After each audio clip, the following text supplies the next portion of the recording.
Hello everyone, welcome to Naira study hub. आप सब कैसे हैं? आई होप अच्छे होंगे। फ्रेंड्स, आज क्या पढ़ने वाले हैं तो विराम चिन्हों को पढ़ेंगे। ये आपका फर्स्ट पेपर यानी कि आरंभिक स्तर पर भाषा के पठन लेखन एवं गणितीय क्षमता का विकास से है।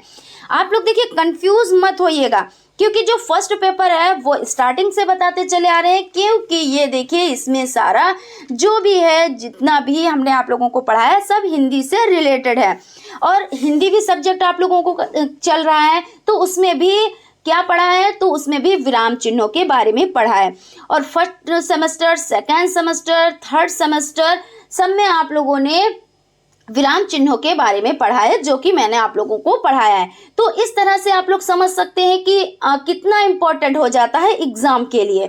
क्योंकि विराम चिन्हों के बिना हिंदी का क्या होता है, हिंदी शुद्ध नहीं होती है। जब तक आप विराम चिन्हों को नहीं समझेंगे, उससे पहले हम लोगों ने क्या समझा था कि जैसे कहीं पे विराम चिन्ह लगने होते तो उनको लगाना ज़रूरी होता है, कहीं पर हलंत लगना होता है तो हलंत को लगाना ज़रूरी हो जाता है, अनुस्वार हो जाता है, अनुनासिक हो जाता है, विसर्ग हो जाता है। इन सब चीज़ों के बारे में ज्ञान होना बहुत ही ज़रूरी होता है। इसीलिए आपका जो फर्स्ट पेपर हो जाता है आरंभिक स्तर पर भाषा के पठन लेखन एवं गणितीय क्षमता का विकास, इसमें देखिए जो भी जितनी भी चीज़ें हैं सब हिंदी से रिलेटेड हैं, ठीक है ना। तो ये हो जाता है कि आप लोगों के लिए मोस्ट इम्पॉर्टेंट हो जाता है। आज हम लोग विराम चिन्हों के बारे में पढ़ेंगे, जो कि हिंदी में भी पढ़ चुके हैं, ठीक है। तो फ्रेंड्स, अगर अभी तक आप लोगों ने चैनल को सब्सक्राइब नहीं किया है तो प्लीज सब्सक्राइब कर लें और बेल आइकन को भी जरूर प्रेस कर दें। और प्लीज आप लोग क्लास को लाइक जरूर कर दिया कीजिए अगर आपको सेशन अच्छा लगता है तो, ठीक है ना। तो हम लोगों ने पिछले सीरीज में क्या पढ़ा था, तो उसमें लिपि पढ़ी थी, उसमें देवनागरी लिपि के बारे में जाना था, लेखन अभ्यास, उसमें अनुलेख आपने देखा, श्रुतलेख देखा, सुलेख देखा, है ना। श्रुतलेख का क्या अर्थ होता है, यानी सुनकर लिखना, जिसको इमला बोलते हैं ना, डिक्टेशन, यानी कि क्योंकि जब सुनते हैं, अध्यापक बोलते हैं और बच्चे लिखते हैं, तो वो क्या होता है, वो श्रुतलेख होता है, यानी सुनकर लिखते हैं। उसके बाद सुलेख होता है। सुलेख का क्या अर्थ होता है, सुलेख का अर्थ सुंदर लेख होता है, यानी कि जब सुलेख लिखा जाता है, कोई चीज थोड़ा सा टॉपिक दे दिया जाता है, उसको आप लिखते हैं, तो उससे क्या होता है, लेख अच्छा होता है, सुंदर हो जाता है। और ये भी कहा जाता है कि first impression is the last impression. तो सबसे पहले जब आप कॉपी लेके जाएंगे अध्यापक के पास, तो सबसे पहले वो आपका लेख देखेगा, उसके बाद ही तो उसको पढ़ेगा ना। क्योंकि फर्स्ट इंप्रेशन यही होता है कि पहले भाई आंखों से देखा जाता है कि हाँ, इस बच्चे ने लिखा है, कितना सुंदर लेख लिखा है, ऐसे मन में आ जाती है ना बात। तो उसके बाद में क्या चीज लिखी है, ये आपका फर्स्ट इंप्रेशन हो जाता है। तो हम लोगों ने इन सब चीजों के बारे में डिटेल में जाना। आज विराम चिन्हों के बारे में जानेंगे। तो विराम का मतलब क्या होता है? विराम का मतलब होता है रुकना, ठहरना, सांस लेना। और उससे जो चिन्हों का प्रयोग किया जाता है उन्हें विराम चिन्ह कहा जाता है। तो समझ लेते हैं कि विराम का अर्थ है रुकना या ठहरना। वाक्य को लिखते अथवा बोलते समय बीच में कहीं थोड़ा बहुत रुकना पड़ता है। अब जैसे हमने आपसे कहा कि रुकना पड़ता है, तो यहाँ पे क्या किया, पूर्ण विराम लगा दिया, जिससे आप लोगों को चीजें समझ में आए और हमें बताने में भी आसानी रहे और हम क्या करें, सांस भी ले सकें। तो इसी को जब हम वो कहते नहीं कि एक लाइन खींच देते हैं, तो ये क्या हो जाता है, ये आपका हो जाता है पूर्ण विराम। जब हम कोई चीज कंप्लीट करते हैं और उसके बाद इस चिन्ह का प्रयोग करते हैं तो आपका पूर्ण विराम हो जाता है, और जिससे भाषा स्पष्ट, अर्थवान व भावपूर्ण हो जाती है। देखिए, कभी कभी क्या होता है, अगर आपने पूर्ण विराम सही जगह पे नहीं लगाया तो अर्थ का अनर्थ हो जाता है ना। क्योंकि रुकना वहीं पे होता है जहां पे पूर्ण विराम, अर्ध विराम, अल्प विराम, जो भी विराम लगे होते हैं। जैसे क्या, पूर्ण विराम का मतलब होता है थोड़ा ज्यादा रुकना, सांस लेना। फिर उसके बाद अल्प विराम का मतलब ये होता है थोड़ा सा रुकना। जैसे दो लोगों के आपने नाम लिए, राम श्याम, तो राम के बाद आप हल्का सा, आपने ऐसा लगा कि आप रुके हैं, राम श्याम, तो बीच में आपने क्या लगाया, अल्प विराम। अब कहीं पर अर्ध विराम लगाना है, अर्ध विराम को भी आप समझ लें। अर्ध विराम किसको कहते हैं, जैसे इस तरह से ये होता है नहीं, और अल्प विराम कैसा होता है, इस तरह से होता है। पूर्ण विराम कैसा होता है, ऐसा होता है। तो ये सब चीजें हो जाती हैं। ये सारे जो चिन्ह होते हैं ये रुकने, ठहरने और सांस लेने के लिए होते हैं, और इसमें अगर नहीं आप इसका यूज करेंगे तो इसका अर्थ का अनर्थ हो जाता है। आगे बढ़ते हैं, देखते हैं। देखिए, लिखित भाषा में इस ठहराव को दिखाने के लिए कुछ विशेष प्रकार के चिन्हों का प्रयोग होता है, उन्हें ही विराम चिन्ह कहते हैं। अब आप रुक तो गए, ठहर तो गए, है ना, सांस तो ले ली, लेकिन आपने किस चिन्ह से दिखाया? तो जो वो चिन्ह दिखाए जाते हैं तो उनको ही क्या कहते हैं? विराम चिन्ह कहते हैं। विराम चिन्ह कई तरह के होते हैं, तो उनके बारे में हम लोग डिटेल में जान लेते हैं। तो सबसे पहले इनके नाम जान लेते हैं, उसके बाद उसके डिटेल के बारे में जान लेते हैं, ठीक है ना। तो देखिए, पूर्ण विराम। पूर्ण विराम अभी डिस्कस हो चुका है कि इस तरह का होता है पूर्ण विराम। जब कोई कंप्लीट हो जाता है वाक्य तब पूर्ण विराम लगाया जाता है। जैसे कि आज मौसम अच्छा है, आज मौसम अच्छा है, तो क्या करेंगे? पूर्ण विराम लगा देंगे। तो यहाँ पे आपका ये यूज हो जाता है। या इसी तरह राधा एक अच्छी लड़की है, मीरा नाचती है, तो जब आप पूरा सेंटेंस कर लेंगे तो उसके बाद पूर्ण विराम लगाएंगे। उसके बाद देखिए आपका अल्प विराम हो जाता है। तो अल्प विराम का मतलब क्या होता है कि थोड़ा सा ठहर कर थोड़ी सी सांस लेना, है ना। तो यहाँ पे देखिए ये इस तरह का चिन्ह हो जाता है। अब जैसे आपने दो नाम लिया, जैसे मान लीजिए किसी सब्जी, दो सब्जी के नाम ले लिए, मान लीजिए बैंगन, उसके बाद आलू, आपने कहा बैंगन, है ना, और थोड़ा सा ठहरे और आपने कहा आलू। या इसी तरह से आपने कहा राम और राम श्याम, तो इस तरह से आपने चिन्ह लगा दिया। अभी और भी आपको लिखना है, राकेश, राम, श्याम, राकेश, तो इस तरह से आपने चिन्ह लगा दिए। उसके बाद देखिए आपका हो जाता है अर्धविराम। तो अर्धविराम देखिए इस तरह से कुछ होता है। अर्धविराम आप देख सकते हैं, देखिए यहाँ पे एक डॉट होता है, यहाँ पे इस तरह से होता है, ये आपका अर्धविराम हो जाता है। इसमें जैसे आप कोई सेंटेंस कर रहे हैं, जैसे मातृभाषा का स्थान शिक्षा योजना में सर्वोच्च ही हो सकता है, अब आप थोड़ा सा ठहरे तो उसके बाद आपने इस चिन्ह का यूज किया, और उसे जरा भी कम नहीं है, उसके बाद यहाँ पे लिखना स्टार्ट किया। यानी कि आपने अल्प विराम से ज्यादा इसमें रुके लेकिन पूर्ण विराम से कम रुके, यानी पूर्ण विराम से आधे टाइम तक आप इसमें रुके, तो यहाँ पे ये चीज हो जाती है। उसके बाद समझ लेते हैं प्रश्न सूचक चिन्ह। तो प्रश्न सूचक चिन्ह, जैसे आपने कोई क्वेश्चन किया तो उसमें प्रश्न सूचक चिन्ह हो जाता है। जैसे देखिए, क्या मोहन अच्छा लड़का है? क्या मोहन अच्छा लड़का है? अब आपने किसी से पूछा है, क्वेश्चन किया है, अच्छा लड़का है, तो यहाँ पे क्या हो जाएगा? क्वेश्चन मार्क हो जाएगा, यानी कि प्रश्न चिन्ह हो जाएगा। तो इस तरह से इसको यूज करते हैं। उसके बाद यहाँ पे समझ लेते हैं विस्मयादि बोधक चिन्ह।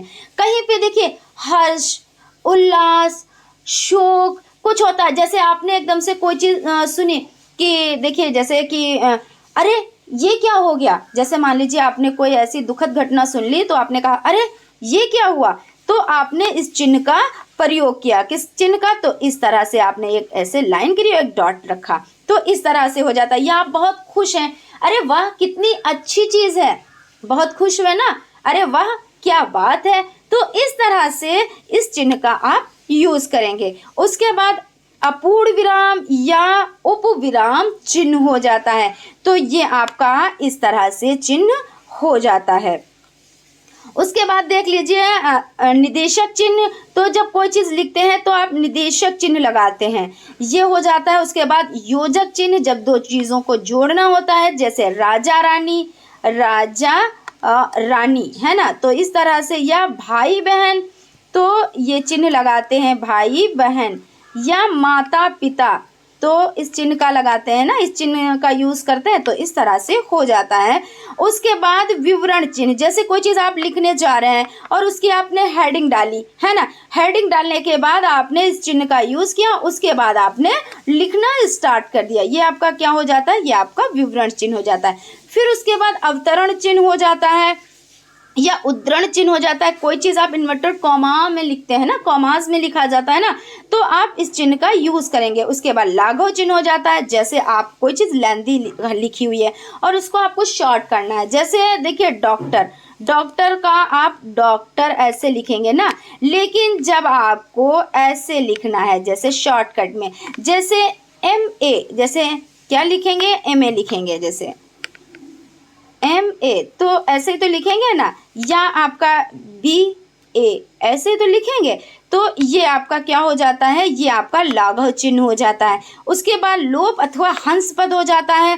तो इसमें जैसे आप कोई एक सेंटेंस यानी वाक्य लिख रहे हैं, जैसे आपको लिखना है मैं आपको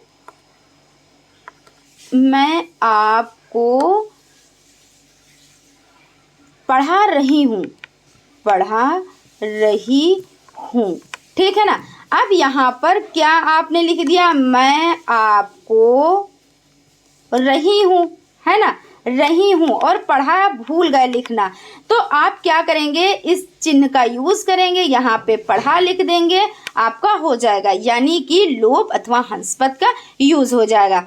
उसके बाद कोष्टक आप लोग अच्छे से जानते हैं, जहाँ पे कोष्टक देखिए ये बड़ा ब्रैकेट हो जाता है, ये मझला ब्रैकेट हो जाता है। देखिए इस तरह से होता है ना, बड़ा ब्रैकेट होता है, फिर इस तरह मझला ब्रैकेट होता है, और इस तरह छोटा ब्रैकेट होता है, फिर इसको इस तरह से बंद कर दिया जाता है। तो ये आपके ब्रैकेट हो जाते हैं। फिर समता चिन्ह होता है और इतिश्री होता है। इतिश्री यानी जब कोई चीज समाप्ति, जैसे आप कोई चीज लिख रहे हैं, कोई उपन्यास कुछ लिख रहे हैं, और उसके बाद समाप्ति के बाद ये चिन्ह लगाया जाता है। ये चिन्ह देखिए इस तरह का होता है, आप लोग देख पा रहे होंगे ऐसे से करके, और फिर यहाँ पे ये इतिश्री का चिन्ह हो जाता है। तो आइए इसको थोड़ा सा और डिटेल में जान लेते हैं। हालांकि डिटेल में ही हो गया ऐसा नहीं है, फिर भी हम लोग थोड़ा सा समझ लेते हैं इसको।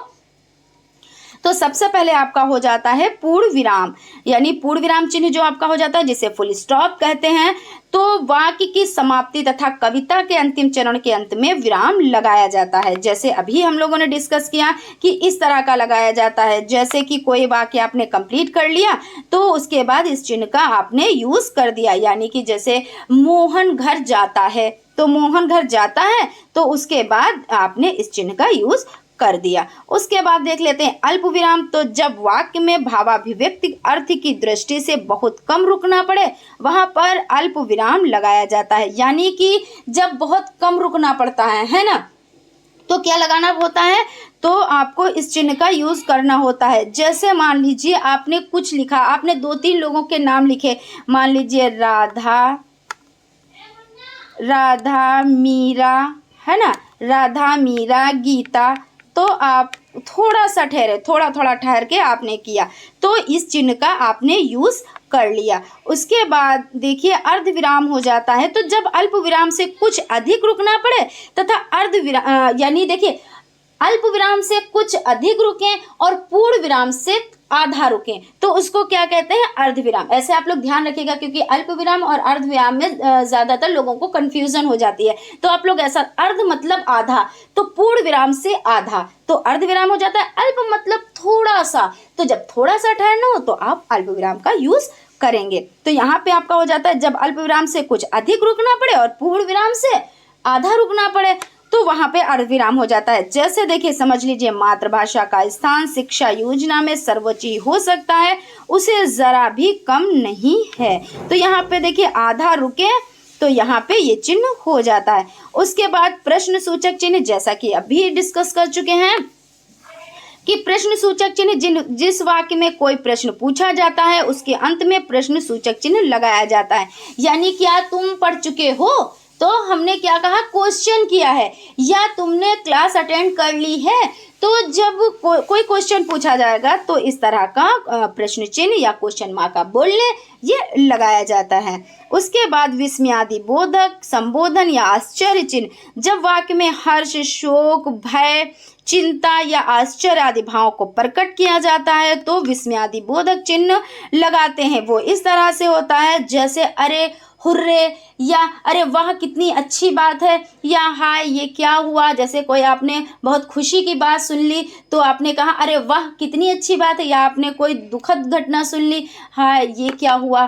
तो इस तरह से आप इसके बाद में इस चिन्ह का यूज करेंगे। उसके बाद समझ लेते हैं अपूर्ण विराम या उपविराम। तो इसमें क्या होता है, जब किसी बात को कुछ अलग तरीके से यानी अलग करके ही बताना होता है। क्या करना होता है कि जब किसी बात को कुछ अलग करके ही बताना हो, ठीक है ना, तो क्या होता है, तो इस चिन्ह का यूज किया जाता है। जैसे किसी ने कहा है, यहाँ पे समझ लेते हैं कि जैसे क्या कहा है कि किसी ने कहा है,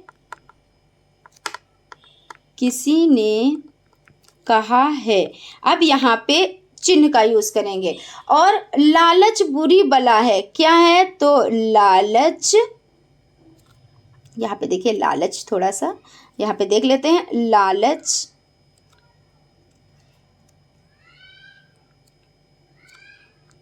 लालच बुरी बला है। तो यहाँ पे आपका चिन्ह हो गया कि किसी ने कहा है कि लालच बुरी बला है, तो यहाँ पे ये हो जाता है। उसके बाद समझ लेते हैं, दूसरा चिन्ह देख लेते हैं कौन सा है आपका, हो जाता है, देखिए निदेशक चिन्ह, जिसे क्या कहते हैं, डैश, कौन सा आपका हो जाता है, तो निदेशक, निदेशक चिन्ह हो जाता है, जिसे डैश भी बोलते हैं इंग्लिश में, है ना। तो ये क्या होता है, निदेशक चिन्ह का प्रयोग शीर्षक और उपशीर्षक के आगे लगाया जाता है। भाषा का महत्व, जहां उदाहरण देना हो, जैसे जैसे आप लोग लिखते नहीं हो कि जैसे, तो उसके बाद इस तरह से लगाते हो, यहाँ पे उदाहरण दिया जाता है, जैसे राम, सीता, पुस्तक और भी चीजें। अब वक्ता के वाक्य को उद्धृत करने से पूर्व, जैसे पिताजी ने कहा कि राकेश खड़े हो जाओ, तो पहले क्या है कि पिताजी ने कहा क्या है, राकेश खड़े हो जाओ, राकेश खड़े हो जाओ, तो यहाँ पे किस चिन्ह का प्रयोग किया, खड़े हो जाओ, तो आपका हो जाता है निदेशक चिन्ह हो जाता है। उसके बाद देखिए योजक चिन्ह की अगर बात कर ली जाए, तो योजक चिन्ह कौन सा होता है, अब आप समझ लें, यहाँ पे योजक चिन्ह, इसका प्रयोग देखिए, सबसे पहले योजक एवं समास चिन्ह, ठीक है ना, समास चिन्ह, तो ये आपका, इसका प्रयोग संयुक्त शब्दों तथा समास युक्त शब्दों में किया जाता है, जैसे धीरे धीरे, माता पिता, भाई बहन, ये सब आपका हो जाता है। यहाँ पे भी देखिए अभी हम लोगों ने समझा है, वही चीज़ यहाँ पे आपकी हो जाती है। उसके बाद विवरण चिन्ह, जैसे कोई विवरण देना हो तो यहाँ पे विवरण चिन्ह हो जाता है, ये भी आप लोगों ने अच्छे से समझ लिया है। उसके बाद देख लेते हैं अवतरण चिन्ह या उद्धरण चिन्ह, ये देखिए आपका जो चिन्ह हो जाता है, तो इसमें क्या होता है, देखिए अवतरण चिन्ह या उद्धरण चिन्ह में ये होता है कि किसी के महत्वपूर्ण वचन उद्धृत करने में, जैसे बुद्ध ने कहा, क्या कहा, देख लेते हैं, देखिए बुद्ध ने कहा, फिर देखिए इस तरह से आप डैश लगाएंगे, जीव हत्या पाप है, जीव हत्या पाप है, तो यहाँ पे आप इस चिन्ह का यूज करेंगे, ठीक है ना।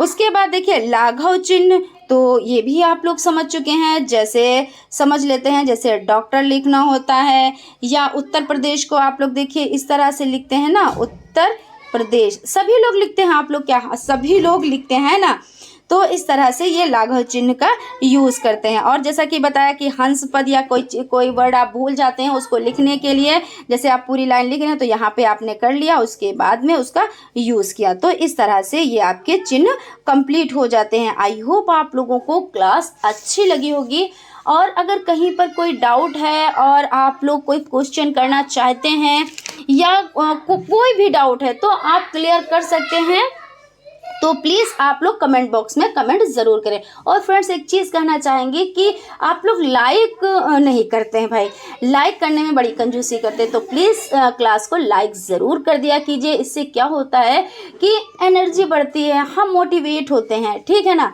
और ऐसा लगता है कि हाँ हम जो बता रहे हैं, जो पढ़ा रहे हैं वो आप लोगों की समझ में आ रहा है। तो प्लीज़ ज़रूर से ज़रूर लाइक किया कीजिए, और अगर नए हैं आप चैनल पे तो चैनल को सब्सक्राइब ज़रूर कर दिए, और प्लस देखिए आप अपने फ्रेंड्स में इसको शेयर ज़रूर किया कीजिए, इससे क्या होता है उनको भी बेनिफिट मिल जाता है ना। तो मिलते हैं नेक्स्ट वीडियो में, तब तक आप लोग अपना ख्याल रखें। Thank you.